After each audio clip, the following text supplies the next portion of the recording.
नमस्कार, स्वागत है आप सभी का द न्यूज 15 में और मैं हूं आपके साथ शिवानी मांगवानी। आइए नजर डालते हैं इस खास रिपोर्ट पर। तो सबसे पहले आप इस वीडियो को एंड तक देखें, साथ ही डेली अपडेट्स के लिए आज ही हमें सब्सक्राइब कर दें।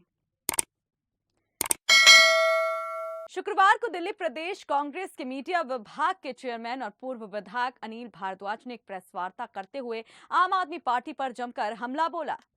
अनिल भारद्वाज ने 2011 में केजरीवाल द्वारा दिल्ली में किए गए प्रदर्शन धरने को याद करते हुए कहा कि उस समय बहुत शोर मचा था कि ये लोग भ्रष्टाचार से लड़ने के लिए आए हैं और ये मंच गैर राजनीतिक रहेगा, कभी राजनीतिक नहीं बनेगा। मगर उस प्रदर्शन के कुछ समय बाद ही कुछ लोगों ने उस मंच को एक राजनीतिक पार्टी में बदल दिया और बड़ी मासूमियत से दिल्ली के लोगों को कहा गया कि हम भ्रष्टाचार दूर करेंगे। कांग्रेस की मदद से ये सरकार बनी और दिल्ली की पूर्व मुख्यमंत्री शीला दीक्षित जी के 15 सालों के कामों विकास को साइड में रख दिया। अनिल भारद्वाज ने कहा कि ये लोग कहते हैं कि हम बड़े साधारण से लोग हैं और कॉमन मैन को रिप्रेजेंट करते हैं। उन्होंने कहा कि कल केजरीवाल ने एक ट्वीट कर कहा था कि जिसमें लिखा था, इन झूठे मुकदमों का जनता जवाब देगी, जिस पर दिल्ली कांग्रेस की तरफ से अनिल ने सवाल किया कि क्या आपको जनता उस समय याद नहीं आई जब मानवता शर्मसार हो रही थी, कोविड में लोगों की जानें जा रही थी, मगर आप शराब नीति बनाने में लगे थे। कहा कि ये बोलते कुछ और हैं और करते कुछ और। इसी के साथ अंत में अनिल भारद्वाज ने कांग्रेस पार्टी की तरफ से दिल्ली के मुख्यमंत्री अरविंद केजरीवाल के इस्तीफे की मांग भी की। मैं स्वागत करता हूं इस प्रदेश कांग्रेस कमेटी की आज की पत्रकार वार्ता में और एक बहुत बड़ा भारतीय संस्कृति का त्यौहार जो हमने पूरे देश में मनाया, होली भी गया है। हम प्रदेश कांग्रेस कमेटी की ओर से और कम्युनिकेशन डिपार्टमेंट की ओर से, सभी की ओर से आपको रिलेटेड हैप्पी। मित्रों, साथियों, आपको ध्यान होगा कई बार वक्त को याद करना पड़ता है। कुछ तारीखें आती हैं, आके चली जाती हैं। उन तारीखों के जब पन्ने पलटते हैं तो उन तारीखों से काफी कुछ निकला। 2011 का वर्ष था और अप्रैल से अगस्त तक दिल्ली में बहुत शोर शराबा हुआ और कहा गया कि दिल्ली की सरकार भ्रष्टाचार में डूबी हुई है साहब, देश की सरकार भी भ्रष्टाचार में डूबी हुई है साहब। और इंडिया अगेंस्ट करप्शन के मंच पे कुछ भूख हड़ताल भी हुई। माननीय अन्ना हजारे साहब महाराष्ट्र से तकलीफ करके दिल्ली पहुंचे। उन्होंने भूख हड़ताल और धरना लगाया और कहा कि हम भ्रष्टाचार के खिलाफ जंग लड़ रहे हैं। जनता को भी अच्छा लगा, दिल्ली के लोगों को भी अच्छा लगा, लोगों ने कहा भी कुछ। और ये मंच जो है वो गैर राजनीतिक रहेगा, कोई राजनीतिक नहीं रहेगा। लेकिन उनके कुछ ही समय बाद आंदोलन के एक राजनीतिक मंच वहाँ से बना, एक पार्टी बनी और उन्हीं के अन्ना दूतों में से कुछ लोग उस पार्टी को हेड कर रहे थे, कुछ उस पार्टी को खड़ा कर रहे थे, कुछ फाउंडर मेंबर के रूप में। उन अन्ना दूतों ने एक बड़ा सपना दिल्ली के लोगों को भी दिखाया, बड़ी मासूमियत के साथ कहा। वो तो अभी भी मासूमियत से ही कहते हैं जो कहते हैं कि साहब ये तो जो है चारों तरफ भ्रष्टाचार है और भ्रष्टाचार के बिना एक नई राजनीति की शुरुआत हम करना चाहते हैं जिसमें बहुत सारे वायदे, हम ऐसा भी नहीं करेंगे तो साथ में ऑक्सीजन की कमी से नहीं हुई। किसकी लापरवाही थी दिल्ली की कोरोना की स्थिति में? आज दिल्ली की कांग्रेस आपसे पूछना चाहती है, क्या जनता उस समय आपको याद नहीं आई जब आप पर्दे के पीछे बिहाइंड द कर्टन उस पीरियड में जब मानवता शर्मसार हो रही थी, जब मानवता को इंसान बचाने के लिए देश और दुनिया लड़ रही थी कि किसी तरह कोरोना से बचें लोग, आप शराब की नीति बना रहे थे, आप शराब की कारोबारियों से मीटिंगें कर रहे थे, आप शराब के बड़े बड़े हिंदुस्तान के कार्यवीरों को दिल्ली में लाकर उनको प्राइवेट प्लेयर्स को दिल्ली की सरकारी शराब के ठेकों को सौंपने की प्लानिंग कर रहे थे। तब आपको जनता याद नहीं। उस जनता की याद आपको जब आती है तो सिर्फ उस जनता की याद तब आती है जब आप अपने आप को फंसा हुआ महसूस। आपने तो कहा था रायशुमारी से टिकटें देंगे, क्या हुआ आपके यहाँ? कितने लोग उस मारपीट और गबनों में पकड़े गए आपके? कितनी कहानियां आपके साथ जुड़ी है? आपने तो ये भी कहा, स्वराज में लिखा और आपके 2015 के इलेक्शन मैनिफेस्टो में कहा कि दिल्ली में जो सरकारी शराब नीति है उसमें अफसर और नेता मिलकर उसका भ्रष्टाचार करते हैं, उस भ्रष्टाचार से वो ठेके दिए जाते हैं। हम पूछना चाहते हैं कितने लोगों पे आरोप लगे, किसने भ्रष्टाचार से दिए? दिल्ली में 16 विधानसभा ऐसी थी जिसमें एक भी ठेका नहीं था।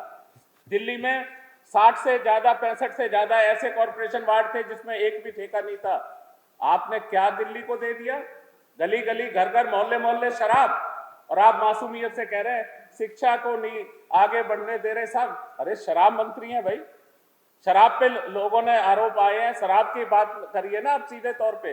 आप बताइए, आपने तो हिट एंड रन, आपने आरोप पे आरोप। दिल्ली की कांग्रेस की सरकार सारी भ्रष्ट है। हम जिम्मेदारी से कह रहे हैं आज यहाँ बैठकर, माननीय आपके समक्ष, आपके माध्यम से, दिल्ली के जागरूक प्रेस के माध्यम से दिल्ली की जनता को बचाना चाहते कि 15 साल की कांग्रेस की गवर्नमेंट का कोई एक वजीर, मुख्यमंत्री या उनका कोई कैबिनेट का मंत्री कभी ना चार्जशीटेड हुआ, ना आरोपों के घेरे में आकर कभी जेल गया।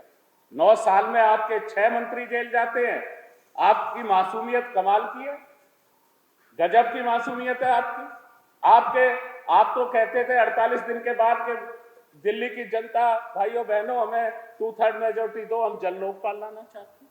भैया आपको 2/3 मेजोरिटी एक बार दे दी, दोबारा दे दी, 15 में दी, अब 20 में दी। कहाँ है आपका जन लोकपाल? अगर जन लोकपाल होता तो आपके बहुत सारे लोग सलाखों के पीछे, ये आप जानते साधन नहीं लेंगे। ये सब आपको जानकारी में है। मैं सिर्फ कुछ उस समय के दृष्टि पटल पे, आपके स्मृति पटल पे कुछ चीजों को लाना चाह रहा हूं। अन्ना दूतों ने वो पार्टी बनाई, एक सरकार बनी कि साहब 48 दिन वो सरकार चली और कहा गया कांग्रेस से तो कोई सब वो लेंगे नहीं, लेकिन कांग्रेस की मदद से ही कहा गया साहब के 400 पन्ने के आरोप पत्र इस थैले में हैं और उस थैले में जो 400 पन्ने के आरोप पत्र बताए गए वो आज वो पूर्व मुख्यमंत्री, हमारी नेता कांग्रेस पार्टी की 15 साल जो दिल्ली के विकास में, जिनका बहुत बड़ा चौमुखी विकास में योगदान रहा, एक नई तस्वीर दिल्ली को जिन्होंने अपनी मेहनत से, अपनी सोच से, अपने संकल्प शक्ति के साथ तय की, उसको कहा गया कि ये तो साहब पूरे भ्रष्ट हैं, इनका शासन 15 साल का भ्रष्टाचार है। आज जब हम 2023 में आज 10 मार्च को बात कर रहे हैं तो यहां से इस राजीव भवन के चंद कदमों की दूरी पर माननीय न्यायालय में, एक अदालत में ये बताया जा रहा है कि उन अन्ना दूतों ने क्या क्या करतूतें की, क्या क्या किस तरह का कर्मकांड किए, वो वहां सामने चल रहा है। अभी मैं देख रहा था, आप सबको ध्यान होगा कि बड़ी मासूमियत से कहा जाता है कि नहीं साहब हम तो बिल्कुल कमजोर से और बड़े साधारण लोग हैं, कॉमन मैन को रिप्रेजेंट करते। कल एक ट्वीट माननीय मुख्यमंत्री जी ने बड़ी मासूमियत से करा कि इनको जनता जवाब देगी। हम नहीं, जनता जवाब देगी। किनको जवाब देगी भाई? कि ये जो झूठे आरोप चल रहे हैं इनको जनता जवाब देगी। दिल्ली की कांग्रेस ये पूछना चाहती है माननीय मुख्यमंत्री जी आपसे, जब दिल्ली की जनता त्रस्त थी, परस्त थी, जब दिल्ली में हाहाकार था, कोरोना की बीमारी के अंदर लोग तड़फ रहे थे, आप सबके माध्यम से, दिल्ली के आप पत्रकार बंधुओं के माध्यम से वो तस्वीरें सामने आ रही थी। एक एक हॉस्पिटल पे खड़े होकर ये बात हो रही थी कि आज हमारे यहाँ ऑक्सीजन नहीं है, ये दिक्कत है, आज पेशेंटों ने दम तोड़ा है। आपने बड़ी मासूमियत से कह दिया दिल्ली में एक भी मौत कर। आप बोलते कुछ हैं, करते कुछ हैं। हमने तो सहन किया, कांग्रेस ने तो सहन किया। कांग्रेस ने कहा आप बड़ा वक्त पे कहते हो, आप वक्त के लिए बहुत कुछ बातें करते हो कि वक्त जवाब देगा, जनता जवाब देगी। कांग्रेस ने तो सहा ना बाबू। माननीय मुख्यमंत्री जी, कांग्रेस ने तो सिर्फ सहा और कांग्रेस ने उस वक्त का इंतजार किया। आज क्या है, वो वक्त ही आपसे पूछ रहा है, वो वक्त ही आपसे सवाल कर रहा है कि भैया ये जो वक्त का जो थपेड़ा है ना, हमने रखा भरोसा, हमने कहा था थोड़ा भरोसा वक्त पर भी रखो, ये अच्छे से अच्छे के चेहरे को भी बेनकाब कर दो। आज देख लीजिए, आज किसके लिए सरकार काम कर रही है। सरकार एक तरफ कह रही है साहब इसमें कोई भ्रष्टाचार नहीं है, इस नीति में बिल्कुल ठीक थी, इसमें तो रेवेन्यू बढ़ना था। बड़ी मासूमियत से सरकार कह रही है। हम माननीय मुख्यमंत्री जी आपसे और आपकी इस कैबिनेट से पूछना चाहते हैं, जिसके 6 लोग अब तक आपके 9 साल में कैबिनेट के मंत्री आपके जेल गए हैं। आप अपनी मासूमियत तो ठीक है, आप ये बताइए श्रीमान जी, अगर ये इतनी अच्छी नीति थी, दिल्ली के हित में थी, दिल्ली के में रेवेन्यू बढ़ता, तो जैसे ही जांच एजेंसियों ने अपना काम शुरू किया, आपने वो नीति वापस क्यों ले ली साहब? अगर वो ठीक थी तो आप जांच का सामना करते।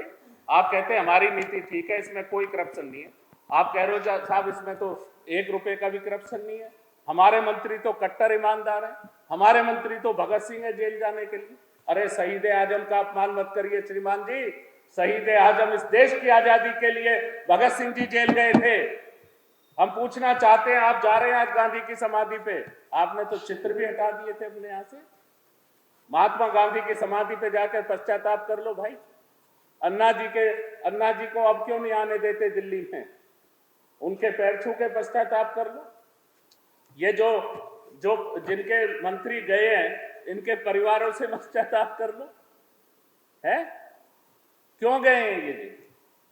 आप गए, आज आपको राजघाट की कल याद आई, बहुत अच्छा लगा कि चलो राजघाट, आप जब परेशानी में आपको नजर आई तो आपको राजघाट की याद आई। आप तो कह रहे थे हम तो कट्टर भगत सिंह हैं, आप तो सर्टिफिकेट बांटते थे ईमानदारी के, आपने तो इनको भगत सिंह से तुलना कर दी।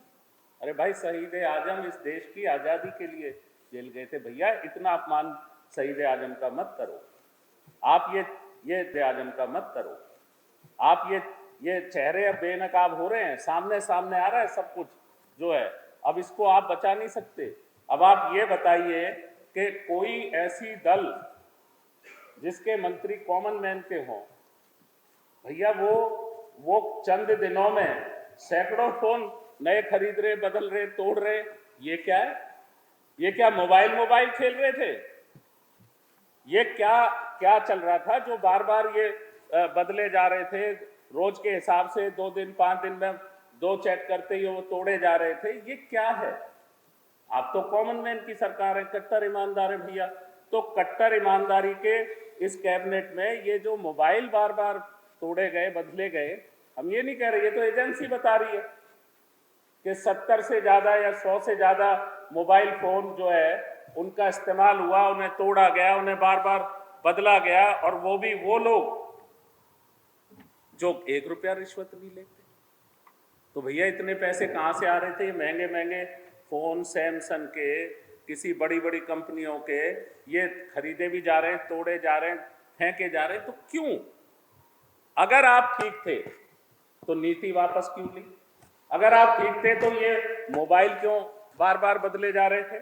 अगर आप ठीक थे तो ये विजय नायर किसका आदमी है भैया? ये आरोप कांग्रेस के आरोपों पे तो एजेंसियां ये कह रही हैं कि आज सर्टिफाइड कर रही है। 1.5 साल पहले जो कांग्रेस पार्टी ने, दिल्ली की कांग्रेस ने जो आरोप लगाए थे, जो धरना प्रदर्शन इनके खिलाफ किए थे, आज वो सही साबित हो रहे हैं। क्योंकि आपने जो आरोप की बात की, हम तो आरोप नहीं लगा रहे, अब तो एजेंसियां कह रही है कि ये कौन है भैया, ये इनसे क्या संबंध है, ये साउथ कार्टेल क्या है, ये कौन कौन नाम आ रहे हैं, ये तो गवाह बन गए, ये तो खुद ही बता रहे हैं कि ऐसा ऐसा हो रहा था, ऐसा ऐसा किया जा रहा था। अब ये कभी आपके कट्टर ईमानदारी में मुख्य सचिव पिटते हैं, कभी आप काम ना करके राज्यपाल उपराज्यपालों पे, उपराज्यपाल महोदय पे आरोप लगाते रहते। हमारा कोई सर्टिफिकेट नहीं है, हम तो सिंपल पूछ रहे हैं, नीति अगर ठीक थी तो पहला सवाल यह है कि उसे वापस क्यों लिया। अगर उसमें कोई लेन देन और भ्रष्टाचार नहीं था तो उस नीति को आपने क्यों वापस लिया श्रीमान जी? अगर वो दिल्ली के भले में थी, अगर रेवेन्यू उससे रिकॉर्ड रेवेन्यू आ रहा था जो आप कह रहे हैं, तो फिर वापस क्यों? फिर आप सीधे सीधे जाते, एजेंसी कुछ भी पूछे उसका जवाब देते। क्या कहना है आपका इस वीडियो को लेकर कमेंट बॉक्स में जरूर बताएं। साथ ही डेली अपडेट्स के लिए आज ही हमें सब्सक्राइब कर दें।